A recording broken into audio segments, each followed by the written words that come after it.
Okay, good, thank you. Oh.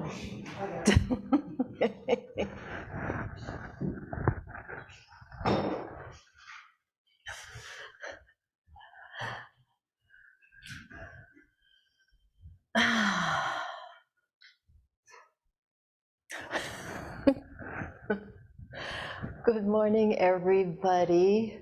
Here we are with a candle sky.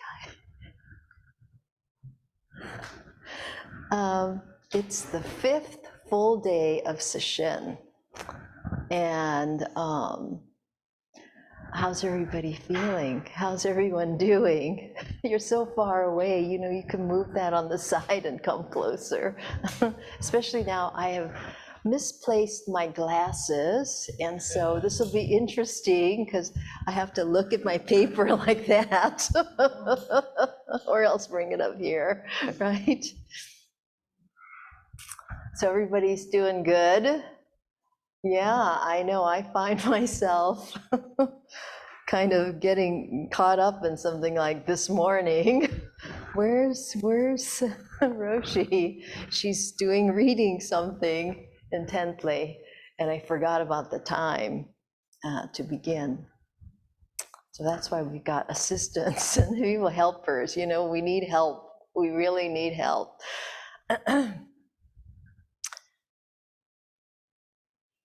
So here we are, 5th day of this intense sesshin. For those of you who have been sitting strongly, it's a good time, really.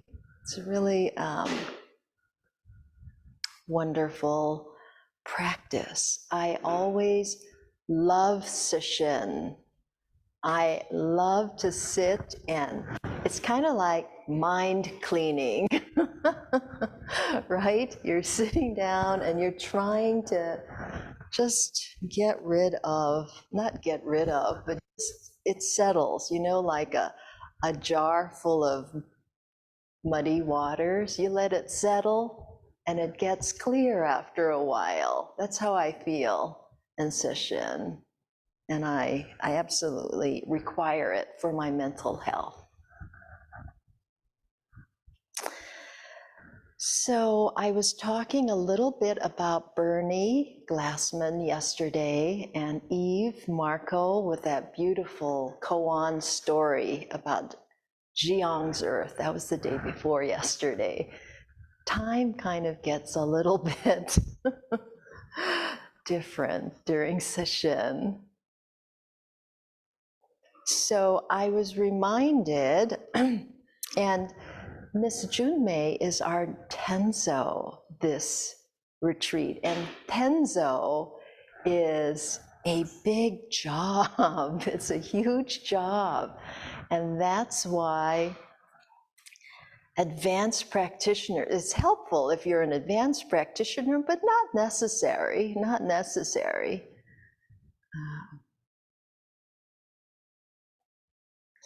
So I was reminded of Dogen wrote a treatise, I guess you'd call it, in his Shobogenzo called Instructions to the Cook. And it's the main things, well, it begins with a story actually, when, you know, Dogen was a Tendai monk in Japan, but this just wasn't enough for him. This question of, if we are enlightened as we are, why practice? Right? Why do we have to sit like these difficult sessions if we're already enlightened as we are? So somebody told him China has got these Zen masters. I think you can find your answer there. So he made this difficult journey by boat. I don't know, it took about a month, and you know, there were pirates and typhoons along the way. And he gets to China, and somehow word had spread, and a cook, an elderly man who was the head cook of a monastery, walked 12 miles to come see Dogen because of some Japanese shiitake mushrooms that he had brought with him that he wanted to purchase. So he met Dogen, and Dogen said, you know, why don't you stay the night? You walk 12 miles, it's a distance. And the older fellow said, oh no, I have a job to do. He wanted to buy these because it was spring and he wanted to add them to the monks' noodle soup the next day. These beautiful fresh shiitake mushrooms. And let's see here, that story.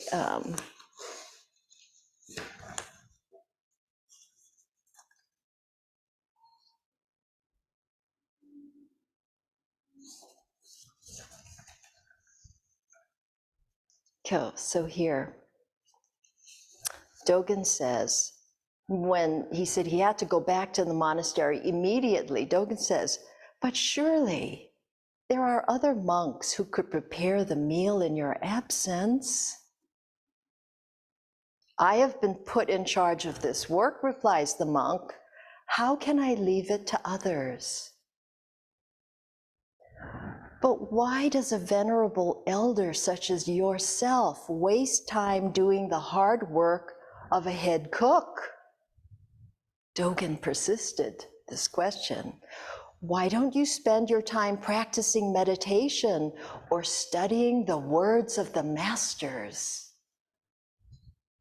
The Zen cook burst out laughing. As if Dogen had said something very funny.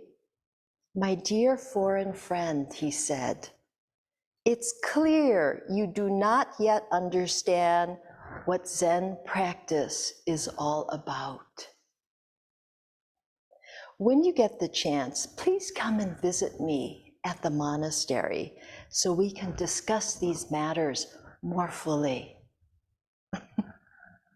And with that, he gathered up his mushrooms and started his walk back to the monastery.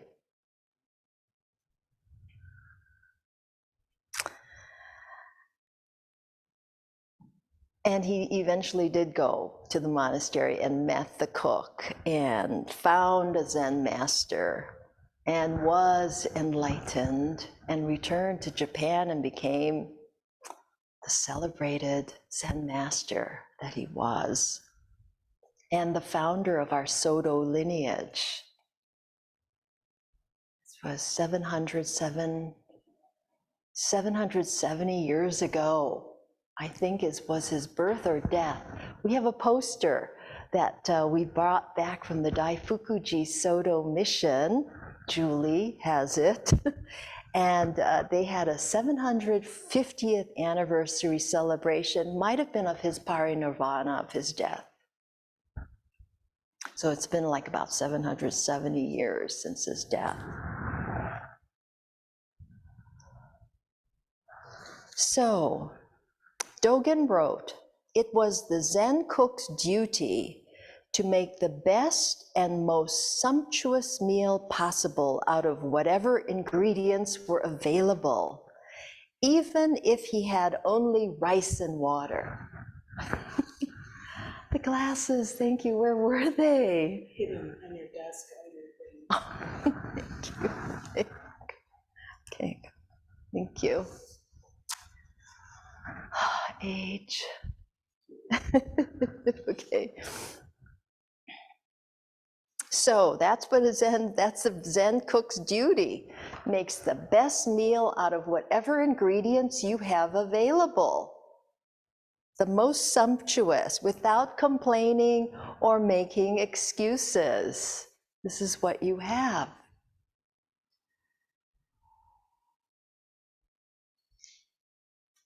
So Bernie put this fabulous book together called Instructions to the Cook, A Zen master's lesson in living a life that matters.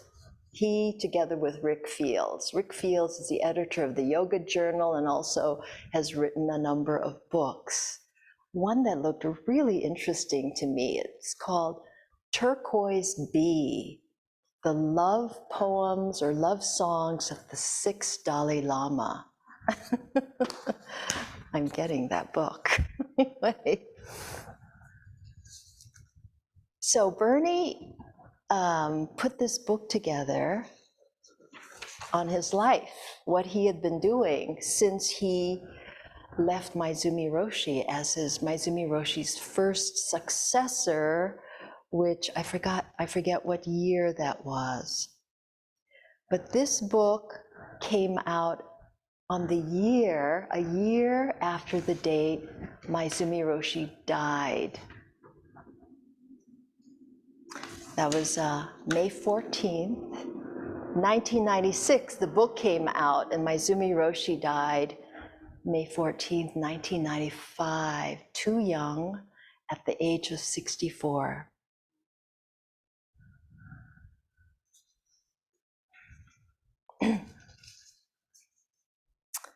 And this book is, Bernie writes in the beginning, this is what he writes: I dedicate this book to my teacher, Hakuyu Taizan Maezumi Roshi, who died on May 14, 1995, at the early age of 64. Maezumi Roshi was the father of our family lineage in this country and Europe, and a master Zen chef. I wish to offer him the following verse. Playing freely in self-fulfilling and other fulfilling samadhi, I vow to maintain and nourish the one Buddha mind seal. Life after life, birth after birth, practicing diligently, I vow to never let die the wisdom seed of the Buddhas and ancestors. Truly, I vow this to you in deep gratitude. Bernard Tetsugen Glassman. And Tetsugen, his Dharma name means to penetrate the secrets, the mysteries. The one Buddha mind seal, what is that? The one Buddha mind seal. So this is from the Soto Dictionary. There's a dictionary of Buddhist terms. And it is, Buddha mind is an awakening that turns ordinary beings into Buddhas. And there's this mind-to-mind transition in Zen spoken of. So it's not verbal, not, mind-to-mind transmission, a wordless mind-to-mind transmission likened to nonverbal communication that takes place when a carved seal is inked and pressed on a piece of paper. Yeah, they have these chops that are like the seal, a master's seal, teacher's seal. So, playing freely in self-fulfilling and other fulfilling samadhi, deep concentration. I vow to maintain and nourish the one Buddha mind seal. Life after life, birth after birth. Practicing diligently, I vow to never let die the wisdom seed of the Buddhas and ancestors. Truly, I vow this to you in deep gratitude.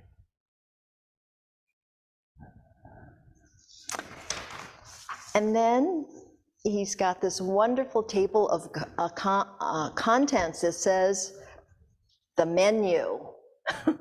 The first course, recipes for spirit. The making of a Zen cook, how to cook. Cleaning kitchen is cleaning mind. The second course, recipes for learning. Beginner's mind, basic ingredients. The third course, recipes for livelihood. Greyston Bakery, time and money. Some of you, I don't know if you know the Greyston Bakery, Bernie started this for homeless people to have a job, to learn a skill. And the bakery, I think is doing well still in Yonkers. In the fourth course, recipes for social change. Who are you cooking for? First chapter, the Greyston Family Inn were for people with AIDS. They're Baby Buddhas, another chapter that says that ain't. And then the last chapter, the meal of self-sufficiency. And then the fifth course is recipes for community. Indra's networking, socially conscious confectioners, to profit or not to profit, serving and offering, how to eat, clearing the table, starting again. So,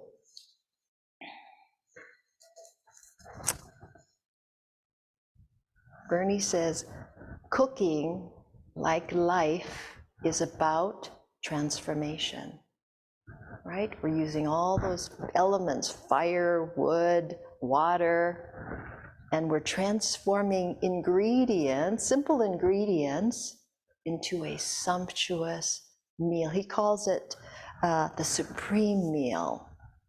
And what is the supreme meal? Nothing but our lives. That is the supreme meal. And we're using all the ingredients that we have right now here. So I'm gonna, I wanted to also, I like to look at the little, what do you call them? People, say a little bit about the book, right? The blurbs, whatever, right? So here's one by Ram Dass. A delicious confection made of down-to-earth Zen wisdom and a deeply heartful demonstration of compassion in action. So they were friends, Ram Dass and Bernie. Peter Matheson, the great author, was one of Bernie's students. He says, instructions is stimulating and insightful precisely because it is so well grounded in the fundamental teachings of Dogen, Zenji, and others, exceptionally practical teachings, moreover, which chart a course for the development of that social action Zen, led most forcefully by Roshi Glassman, which promises to become the way of Zen here in America. I hope so. I hope so. How do we care for others? That's a question.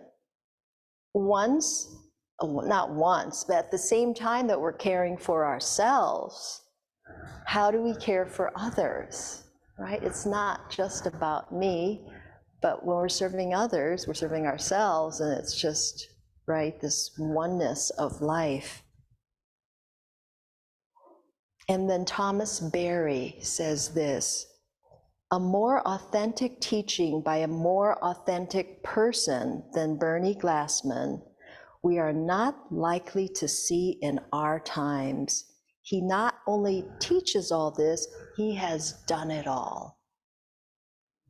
And that's what I like, right? Somebody who has not just studied, but has actually used their knowledge for the welfare of the community.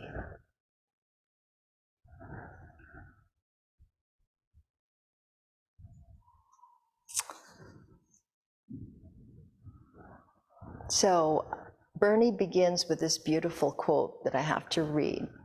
At its deepest, most basic level, Zen, or any spiritual path for that matter, is much more than a list of what we can get from it.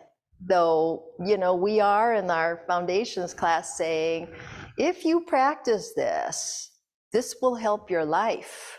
We do say that. But at its most basic spiritual level, it's not about what you can get from Zen. In fact, Zen is the realization of the oneness of life in all its aspects. It's not just the pure or spiritual part of life. It's the whole thing. It's flowers, mountains, rivers, streams, and the inner city, and homeless children on 42nd Street. It's the empty sky and the cloudy sky and the smoggy sky too. It's the pigeon flying in the empty sky, the pigeon shedding in the it's pigeons shedding in the empty sky and walking through pigeon droppings on the sidewalk. It's the rose growing in the garden, the cut rose shining in the vase, the garbage where we throw away the rose, and the compost where we throw away the garbage. So this Zen is our life, it's everything.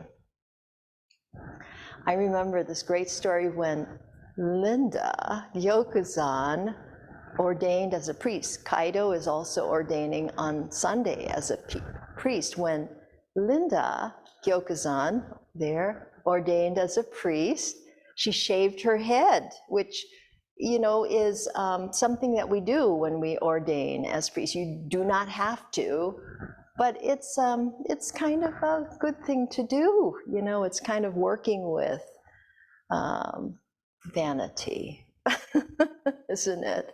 For me, it was anyway. I can say for me, it was. And fear, you know, how am I gonna look and all of that. So it's really a working with those kind of leaning into those issues that arise. So Linda had a beautiful ceremony. We shaved her head. She looked gorgeous.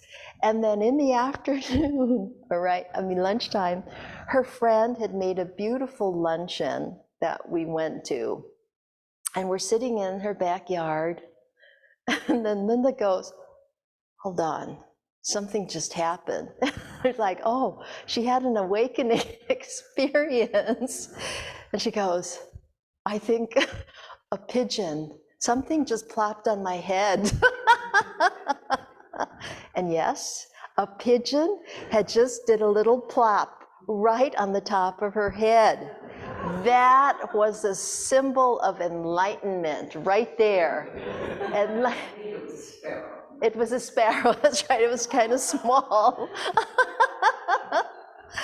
And you know, that everything is included in this life, not just what you think is a spiritual ceremony, but that was the crowning event on her day as a Zen priest, a new Zen priest. She was, blessed by nature.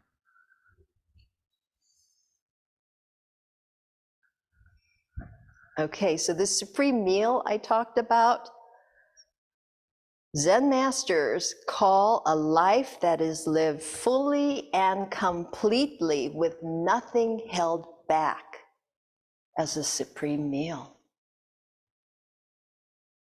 Right there, what does that mean? Fully and completely with nothing held back. That's something to ponder. Well, what holds us back?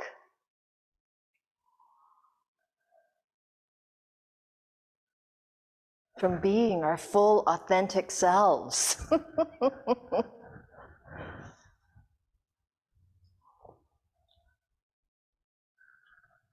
Fear, of course, that everybody's, you know, somebody's not gonna like me for who I am. That second guessing of yourself.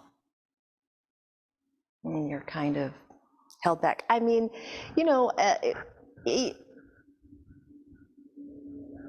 there's no black or white here, right? Or if you can really truly be your authentic self, I think that is living a full and complete life. If you can. And, it's like, it's a practice, right? Sometimes we do and sometimes we don't. And we learn from that.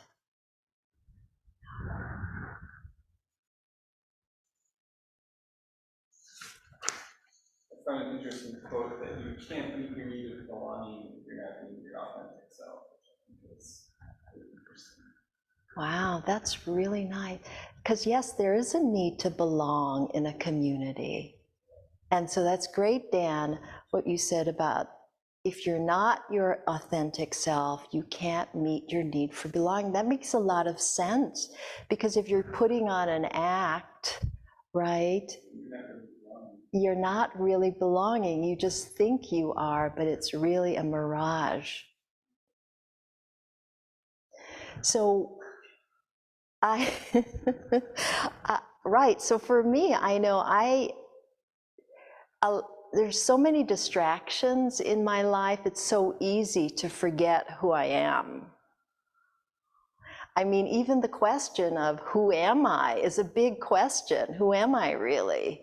That's a deep spiritual question. Who am I? You can look at all the roles I play, you play, but is that really you?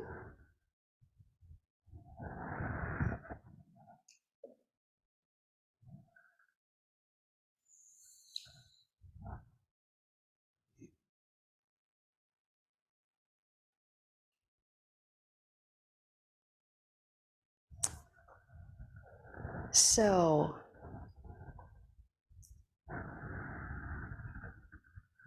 remember the Buddha awakened through this practice of meditation.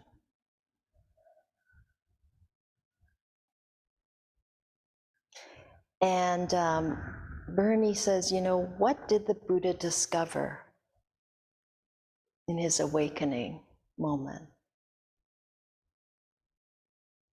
He said, he opened his eyes, he saw the morning star shining, and he said, how wonderful, how wonderful.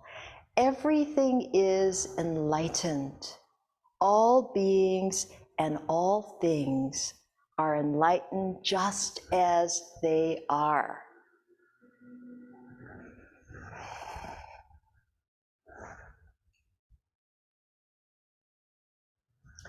So Bernie says the first principle of a Zen cook is that we already have everything we need. Already have everything that we need. And if we look closely at our lives, we'll see we have all the ingredients we need to cook a supreme meal.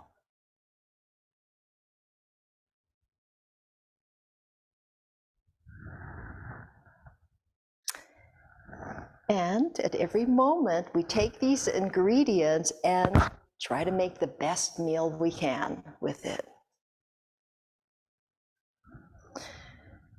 Again, it doesn't matter how little or how much we have. The Zen cook takes what's available and uses it.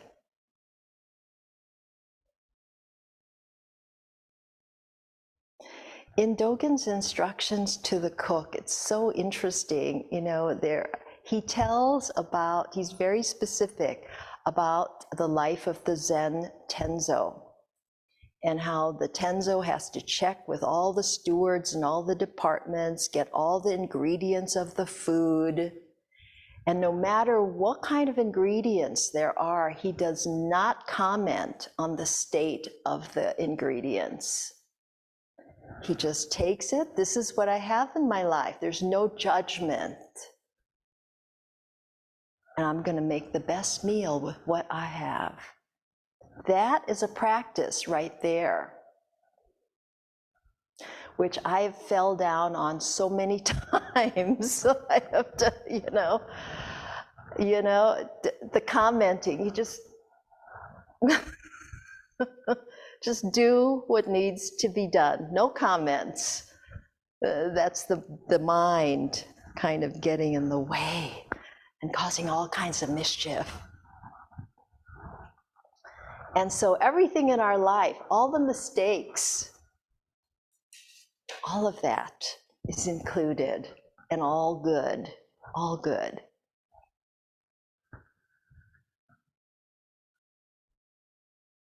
The second course is study or learning, because, Bernie says, study provides sharpness and intelligence. Studying is good. Studying is good. And he says, you people usually study before they begin things. But he says, I like my study of things, be they livelihood, social action, or spirituality, to be simultaneous with my practice of the study, to be simultaneous with his practice in these various fields. In this way, study is never merely abstract. Isn't that great? You study and then you do, or combine. Actually, you're doing both at the same time. That's dynamic to me.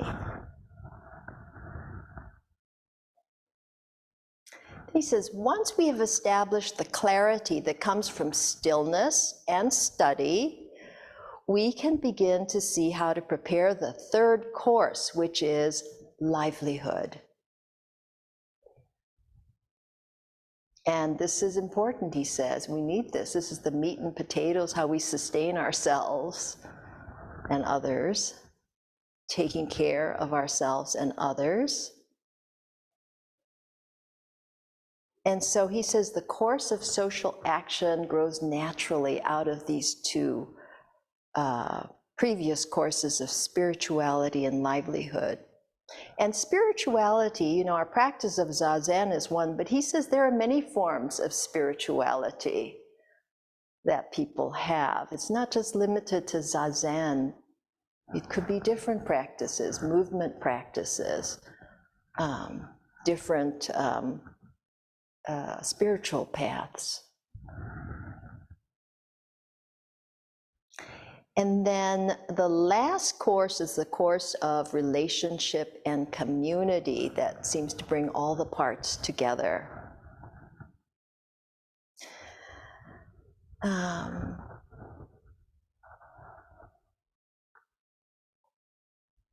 I was just reading this, and I was laughing, I was crying, different parts of it, There's one chapter on the beginner's mind, and it was about learn from fear, because we talked about fear, right?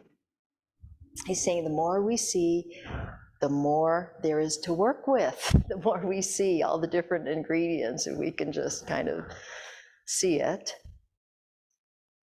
And I'm going to read this because it's great. He says, we tend to feel that the further along the spiritual path we go, the closer we will come to some kind of pure, true self.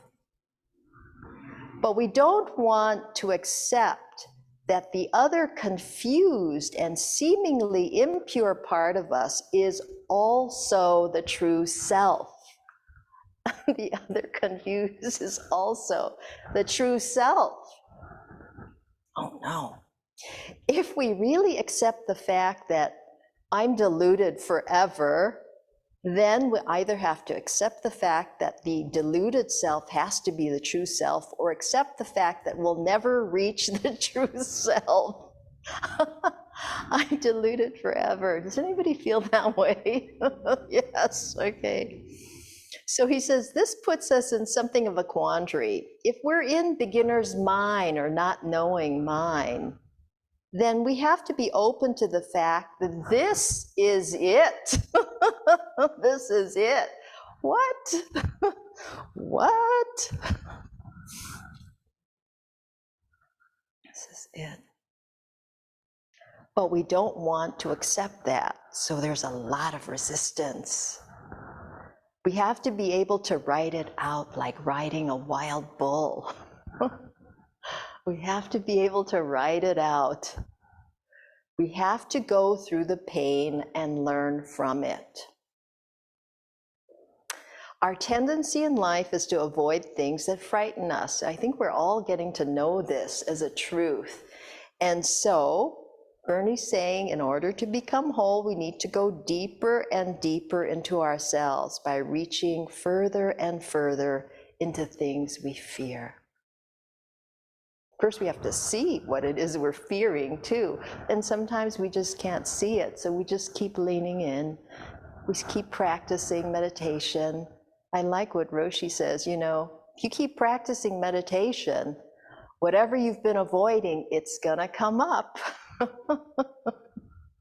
So you don't have to worry about that. So how do you work with it when it comes up, right? That's the skillful means, leaning in with some courage. Maybe just dropping down into letting go, right, of the thoughts, of the story. There's a great little section or chapter on let go and accept. Let go and accept. So he's saying, right, we are human, we all have feelings and emotions that arise. Emotions like jealousy, like anger, like hatred, like fear. These humans, we have these feelings. So, learning how to let go is important. That's part of the meal.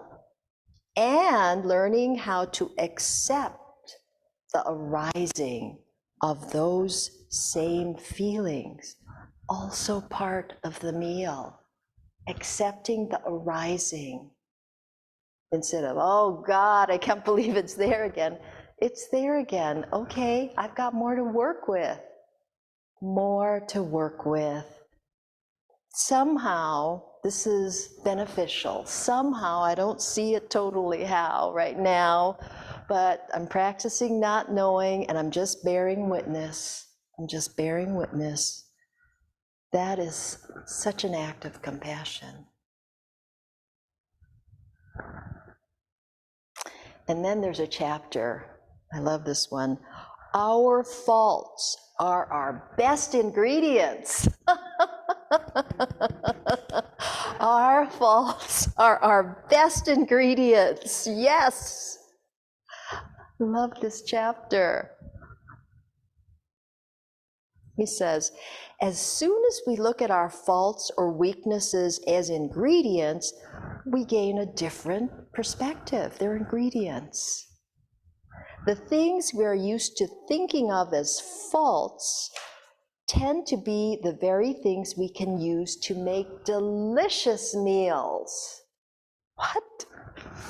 But they're tricky to use, like chili or hot pepper. We have to work with them carefully. Our faults can be seen as great resources. This means knowing how they function without further confusing ourselves by making judgments. Making judgments is a really good thing to help confuse us thoroughly. Okay?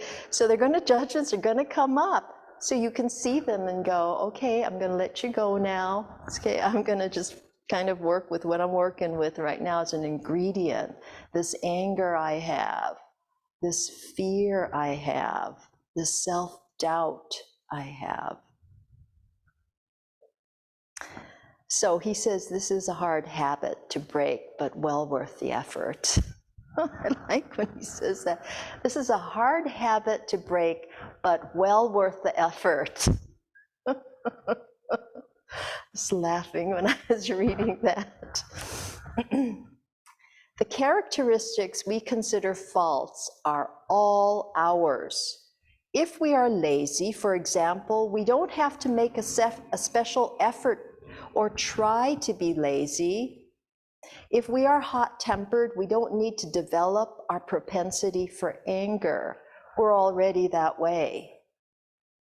Our faults contain a tremendous amount of energy. That energy can be used in a destructive or a constructive way. Our faults contain a tremendous amount of energy. They can be used in a destructive or constructive way, right? The energy of anger, for example. There's a lot of energy there. It's a volcano. I've seen the volcano, and it is majestic.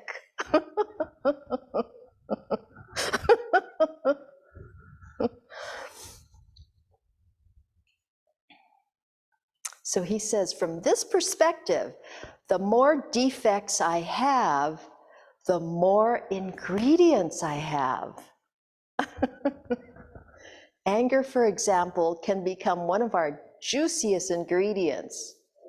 If we have a tendency toward anger, we don't try to deny it or block it out, but we don't observe or analyze it either.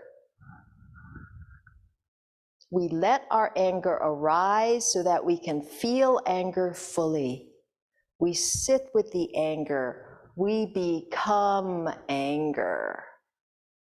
When we do that, we can see what anger is all about. Then anger will transform of itself into determination, for example. I'm going to have to practice this on the cushion right now, okay? Simultaneously practicing what we're learning about. Once we acknowledge that anger is part of the meal we are preparing, we need to find out how to cook a good meal using that particular ingredient. We can direct the energy of anger toward changing unjust social conditions, such as homelessness or racial discrimination.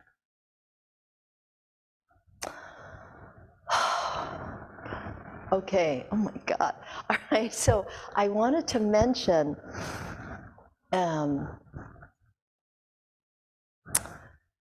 remember those of you who heard Duncan Williams speak here, Reverend Duncan Ryukin Williams. He was born in Japan, but came here to study at Harvard also, and he's at USC right now. He's a fellow in the Shinso Ito scholar fellow. I'm the chair, right, of, I'm sorry, something I should be more clear about that.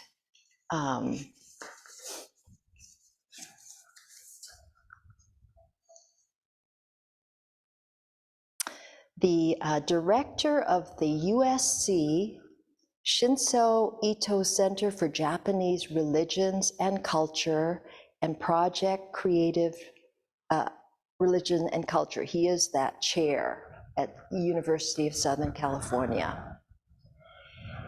And he just became a US citizen maybe, I don't know, 5 years ago, because he was born in Japan.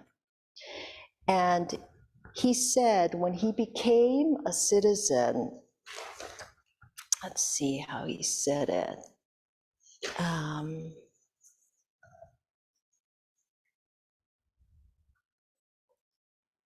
He suddenly took on the collective karma of the nation, a deep racial trauma that transcends and transmits through generations and extends not only to Japanese Americans, but to other racial groups linked through common histories of suffering.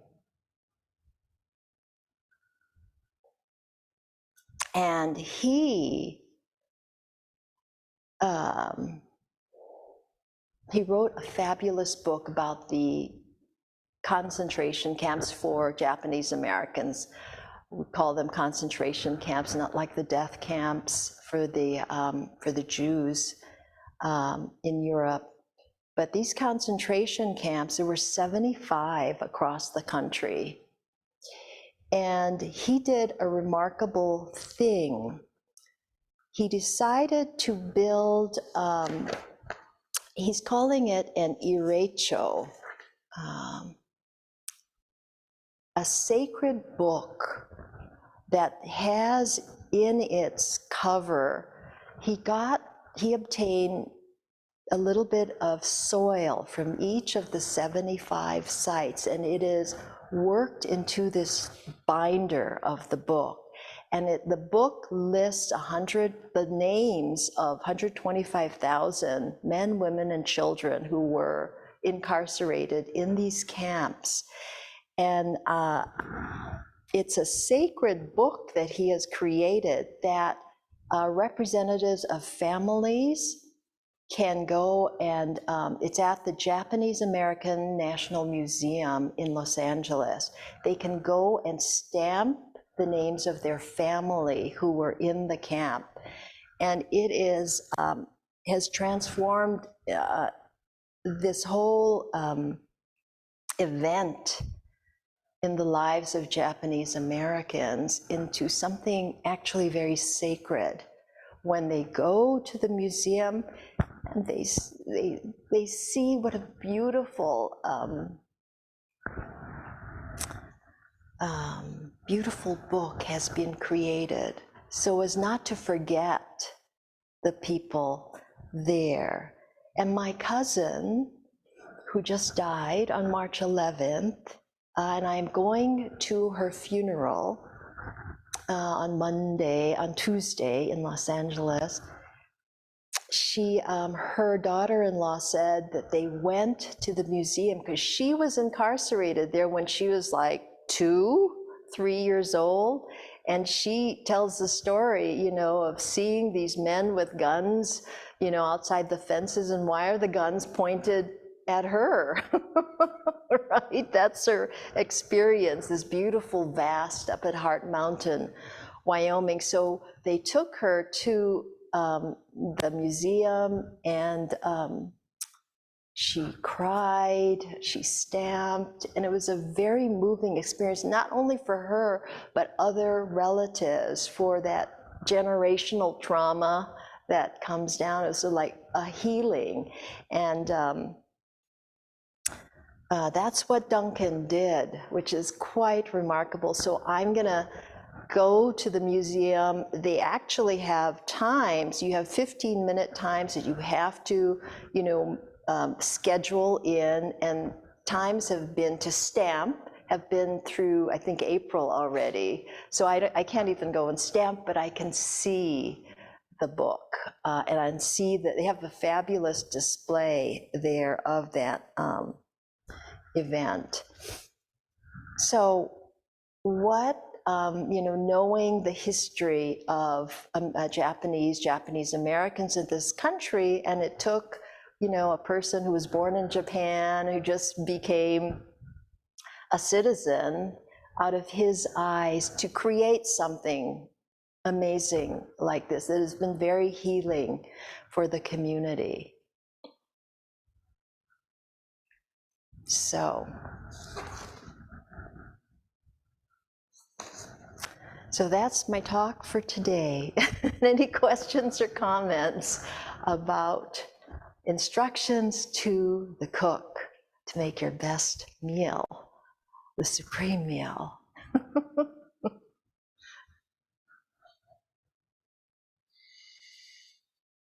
like to read the book because I can see how you can transform anger into an ingredient, but or maybe fear, but other faults, you wonder, how do you transform laziness into something I can use? Well, I wouldn't, you just haven't found out yet. You just have to sit with it. Well, I don't think he gives you answers, but it's something to ponder, and some ways to access it. Yeah. Reading can foster a lot of creativity sometimes. Like Yes, you got to rest. You can't be a workaholic and work all the time, right? Yeah. Yeah, like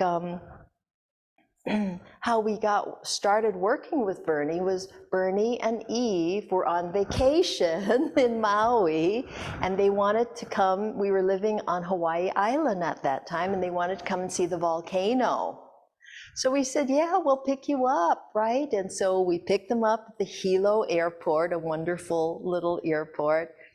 And we drove up I took them first to the farmer's market, because it's a great farmer's market with all kinds of local produce and fruits and papayas. Anyway, and then we went up to the volcanoes. And in that process, just as they were leaving, we're dropping them off at the airport, Bernie goes, we're starting the Peacemaker community.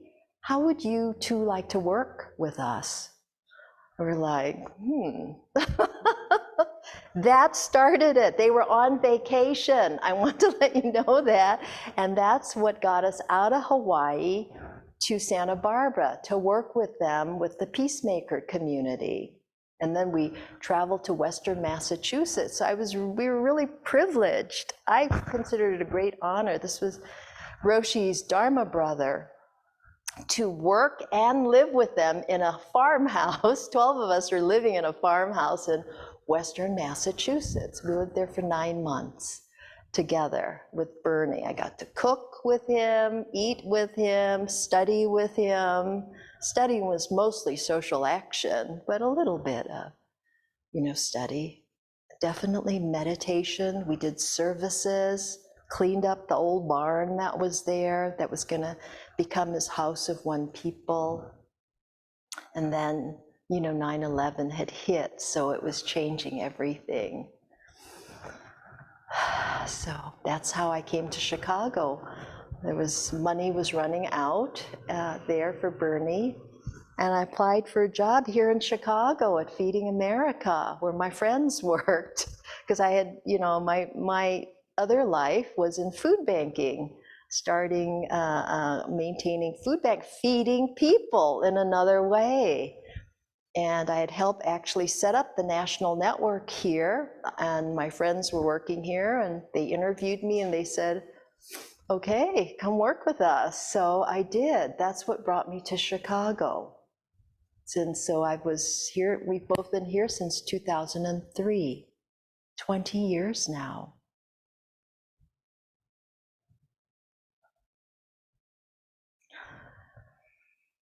So vacations are good.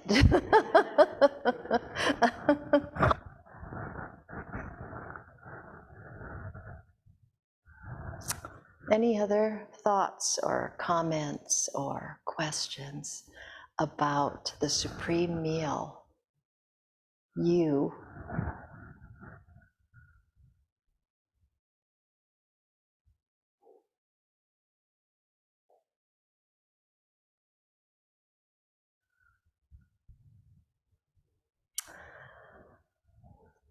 All right. Well, all right then. I know the cooks upstairs have a wonderful meal they have been preparing for us. So it's grilled cheese sandwiches today. So thank you all. Thank you, Julie and Dan, for joining us today, and enjoy the rest of your day. And Sishin is like going to be gone already so fast. Tomorrow's the last day. So at this point in time, we all have a lot of energy. It's been building, right? Samadhi has been building. So just notice if you have the urge to talk, and just try to, I hate to say stifle yourself, but